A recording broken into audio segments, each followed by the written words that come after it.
বৃষ্টি পড়ছে টুপটাপ করে। জানালার ধারে বসে মেয়েটি কেবল তাকিয়ে থাকে ফাঁকা দৃষ্টিতে। চায়ের কাপটা ঠান্ডা হয়ে গেছে অনেকক্ষণ আগেই। তার চোখে ক্লান্তি, মনে একরাশ হাহাকার। সে ভাবছে এই শহরে কেউ নেই যে ওর চোখের ভেতরের কান্নাটা বুঝবে। প্রেমিক চলে গেছে হুট করেই, বলেছিল তোর স্বপ্ন আর আমার বাস্তবতা এক নয়। তখনও সে চুপ ছিল, কিছু বলার ছিল না, কারণ ভালোবাসা তো আর জোর করে টিকে না। বাবা মাও ব্যস্ত নিজেদের দাম্পত্য যুদ্ধে, বন্ধুরাও কেবল খুশির খবরে ফোন দেয়, দুঃখের খবর কেমন যেন ভার হয়ে যায় তাদের জন্য।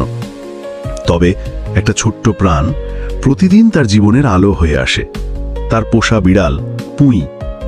সকালবেলা ঘুম থেকে উঠেই তার নরম থাবায় মুখে খোঁচা মারে, চায়ের কাপ ঠেলে ঠেলে আর দুষ্টু চোখে তাকায়। সেদিন রাতে মেয়েটি খুব কান্না করছিল। আর ভালো লাগে না কিছু পুঁই, কেউ নাই যে একটু বুঝবে।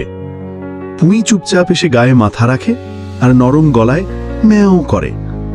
মেয়েটির চোখে জল, তবু সে একটু হেসে বলে, তুই তো আছিস পাগলটা। তারপর নিজের মোবাইলটা হাতে নে, পুরনো সব ছবি মুছে ফেলে আর একটা নতুন ভিডিও রেকর্ড করে। আমার জীবনে সবকিছু বদলে গেল, কিন্তু তুই আছিস, তাই আমি বেঁচে আছি। পরদিন সকালে সে প্রথমবার একটা নতুন জব ইন্টারভিউয়ের জন্য রেডি হয়। আয়নায় নিজের চোখে আত্মবিশ্বাস দেখে। সব কষ্টের ভেতর থেকেও একটা মৃদু হাসি তার ঠোঁটে খেলে যায়।